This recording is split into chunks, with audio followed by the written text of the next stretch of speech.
This episode is brought to you by Kia's first three-row, all-electric SUV, the Kia EV9, with available all-wheel drive and seating for up to 7 adults, with 0 to 60 speed that thrills you 1 minute and available lounge seats that unwind you the next. Visit kia.com/EV9 to learn more. Ask your Kia dealer for availability. No system, no matter how advanced, can compensate for all driver error and or driving conditions. Always drive safely.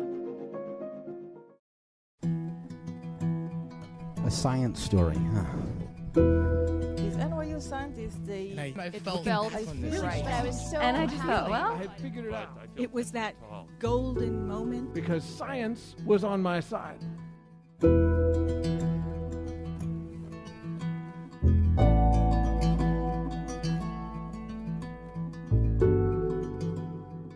Hi everyone, I'm Ben Lilly, and welcome to the Story Collider, where we bring you true stories of how science has affected people's lives.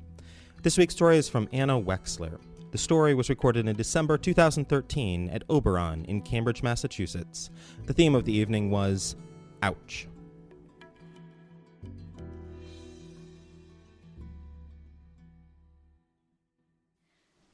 So I'm 17. I get into MIT.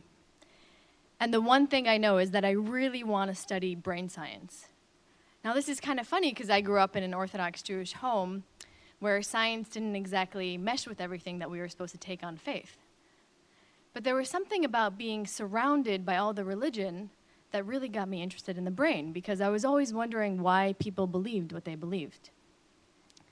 So for years I read everything I could on philosophy of mind, free will, cognitive neuroscience. And by the time I get to MIT, I'm set. I want to be a neuroscientist. It just seems like the coolest thing you can possibly do. And MIT has this really neat program where undergrads can get class credit for doing research with neuroscientists. So freshman year, as soon as I get there, I start working with a woman, a cognitive neuroscientist who studies how people think about other people. And to do this, she uses fMRI, functional magnetic resonance imaging, which is basically a huge magnetic tube that allows you to take pictures of the brain over time. So I start working with this woman, and it's amazing because she actually gives me a say in the experiment. I help with the design and analysis. She's like taking my feedback into consideration. And I start to build up this professional relationship with her, which is awesome because I really want to be a neuroscientist. And as part of the research, I help her run these fMRI experiments. But before I can get near the fMRI, I have to undergo safety training, because the fMRI can be really dangerous. It's basically an insanely powerful magnet, which means that if there's anything metallic in the vicinity, that object gets turned into a projectile and sucked into the fMRI. So in the safety training, they repeat one rule over and over again. No metal near the fMRI. No metal near the fMRI. And just in case you don't get the message, they show you pictures of what happens when you don't follow the rule, like office chairs and tables that have just gotten sucked into the machine and are suspended against it at weird angles. Now, it's not just these big objects that can be an issue. Smaller pieces of metal in or on the body can also be really dangerous. So you can't go into the fMRI if you have a pacemaker, cardiac stent, shrapnel in your body. And they even tell you a case about a guy who didn't realize that he had metal shrapnel in his eye, and he went blind, after he went into the MRI. So right before a subject goes into the fMRI room, you do a kind of body scan on them, You even check the hair to make sure that if they have a ponytail, that the rubber band doesn't have a metal clasp. No earrings, no jewelry, no metal. So I get my safety certification, and I'm running these experiments. And one week, sometime in my freshman year, a neuroscientist in the department, not the woman I'm working for, sends out an email looking for subjects for an fMRI experiment. And I don't know this woman well, but I kind of see her around. She's sort of affiliated with the lab that I'm working in. And this is pretty common for neuroscientists to use subjects or colleagues, students or colleagues as subjects in the experiment, because they're going to show up on time. fMRI scan time is really expensive. It's like hundreds of dollars per hour, so every minute counts. So I write back to this woman, tell her I can do the experiment, figure it'd be a good way to make a quick $50, which when you're an undergrad is like a shit ton of money. And she writes back the usual email asking if I have any metal in my body. And I tell her that I have some piercings, but that it's not a problem to remove them. Now, I have two kinds of piercings. Those that are visible to the outside observer, and those that are not. So on the evening of this experiment, I meet the neuroscientist at Mass General Hospital, which is where the scanners are located. And when I get there, she tells me that we've been switched to a scanner that has double the magnetic force of the one that I've been in or the one that I've run subjects in. This one is 3 Tesla, instead of 1.5 T. So we go into the fMRI area, and this whole time I'm trying to impress this woman, show her that I'm part of the team, right? So she doesn't take out the scrubs for me. I take out the scrubs, and then I go to a side room where I can change. And I start to take out my piercings. I take out my cartilage ring, my earrings, my eyebrow ring, my nose ring, my tongue ring, and my belly button ring. And then I go to take out my labia piercing. Now the ring, which is metal, by the way, is shaped like the letter C, and between the two ends to close the gap, there's like a tiny metal ball that snaps into place. So to get the ring out, you just kind of apply pressure to the ball, just kind of pop it out. So I put my hands down there, apply pressure to the ball, but it doesn't move. I try again and again, but it's stuck. So I take a deep breath, tell myself not to panic, that this ring will come out. So I put on my scrubs, and then I sit down on the toilet thinking maybe I just need to switch up my angle a little bit. And again, I apply pressure to the ball, but it doesn't move. I push, I pull, I try putting cold water on it, I try putting hot water on it, but it's stuck. Now I'm getting nervous. Just then, the neuroscientist knocks at the door. Almost ready? She sounds anxious, and I look at the clock, and it's just a few minutes before scan time. Now, at this point, I can come clean, I can tell her that I'm having a bit of an issue here, but I don't. Instead, I'm like, yep, be right out.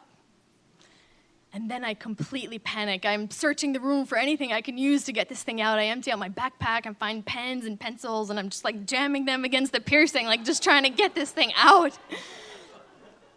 But it's stuck. I size up my situation, and I figure there are two ways to go. I can go out there and tell this neuroscientist that I have a piercing on my vagina, which would be completely mortifying. Also, it's too late for her to find a replacement subject, so this is going to cost her nearly $1,000 in scan time. And I think about what will happen if I tell her, here I am, I'm a freshman, I'm actually running these fMRI experiments, and I've just started to get in with all these neuroscientists. I'm a step ahead of the game here. I'm looking at questions about the brain that are unknown to humanity.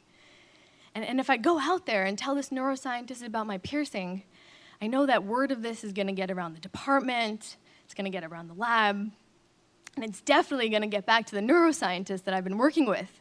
And I am sure it's going to destroy everything that I've been working so hard to build up. Or I can go into the fMRI with a piece of metal, not just in my body, but in my vagina, and risk having a 3T magnetic force, whatever that means, yank this ring right out of my skin. I decide to risk it. I walk out of the changing room, and the neuroscientist is really frantic because it's already 6 o'clock, so she doesn't do the whole head-to-toe scan. She's just like, "You're good to go, right?" And I'm like, "Mm-hmm." So we go into the fMRI room, and the way you get into the fMRI is you lay down on this stretcher thing, and the stretcher moves into the scanner. So I lay down on the stretcher, and she's getting me all set up, and in my head, I'm just completely losing my shit, and I'm thinking about all those extreme fMRI photos that they showed us in the safety class, you know, those office chairs and tables, and I've just gotten sucked into the machine, and I'm picturing my piercing, you know, like turning into a projectile, ripping through the skin and shooting out of my vagina. And I wonder, like, maybe the fMRI will make the magnet really hot, melt it down into, like, a hot, bubbling mass, you know? And I'm pretty sure I'm going to be one of those textbook cases, the kind you read about and are like, how could that person have been so fucking stupid? So she finishes getting me set up, and just as she's about to press the button to get the stretcher moving into the scanner, she gets a really worried look on her face. And I think, fuck, she knows. And she looks at me and she's like, are you wearing an underwire bra? And I'm like, yeah, but I've gone in with them before. And she's like, yeah, normally it's okay, but this is the 3T. But then she looks at the clock, and it's already really late, so she's like, okay, you know what, just go in with it, but if it gets uncomfortable, press the emergency squeeze ball. So she presses the button, and the stretcher starts moving into the scanner. First my head, then my neck, then my shoulders, and then I feel my bra like levitate upwards and start to move around like someone's twisting it from both sides. And I've never felt this before in the scanner, and I think, fuck, if that's the bra.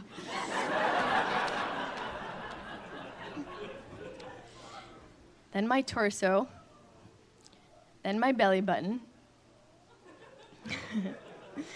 and then I feel the piercing start to move on its own. And then it gets warm, and then it gets warmer, and then it gets hot, which is a very weird sensation, by the way. And suddenly, my whole body is inside the scanner. But I'm not relieved because I have a whole 2-hour experiment to get through. And I know that the magnet works a little differently in the beginning, you know? It takes pictures of the general anatomical shape of the brain before the experiment actually starts. I'm just trying to remember what I learned in safety class, like, is the magnet stronger at this part, you know, versus the experimental part? And I'm thinking about the level of burning that I can endure before I have to press that squeeze ball, you know? Like something minor, like a first-degree burn, that I can take, you know? That I'm just gonna deal with that. But anything more than that is going to be really hard to explain to future boyfriends.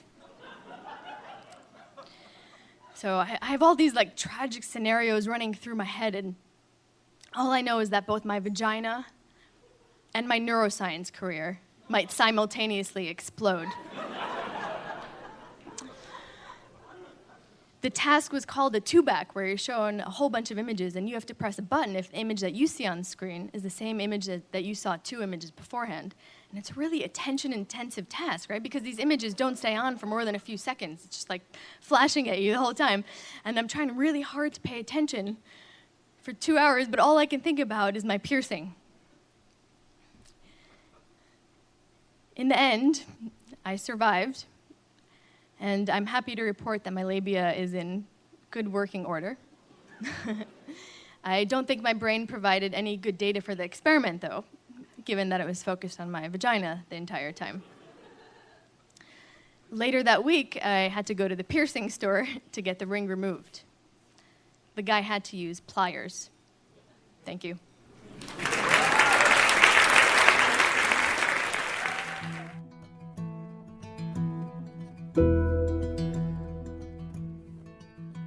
That was Anna Wexler. Anna is a documentary filmmaker and writer currently pursuing her PhD at MIT in the Science, Technology, and Society program, where she is studying the social and ethical implications of neuroscience achievements. She was selected as a 2007 to 2008 filmmaker in residence at WGBH to work on her debut feature documentary, Unorthodox, which follows 3 rebellious Orthodox Jewish high school teenagers throughout a transformative post-high school year in Israel. For more science stories, take a look at storycollider.org, where we have archives of the podcast and upcoming events. The Story Collider is produced by me, Brian Weck, Taryn Barker, and Ari Daniel. The podcast is produced by Rose Eveleth. Additional help from Brooke Williams, Lena Groger, and Justin D'Ambrosio. The theme music is by Ghost. Special thanks to Oberon for hosting the show, and to all the reasons I have no piercings. For reasons. Thanks for listening.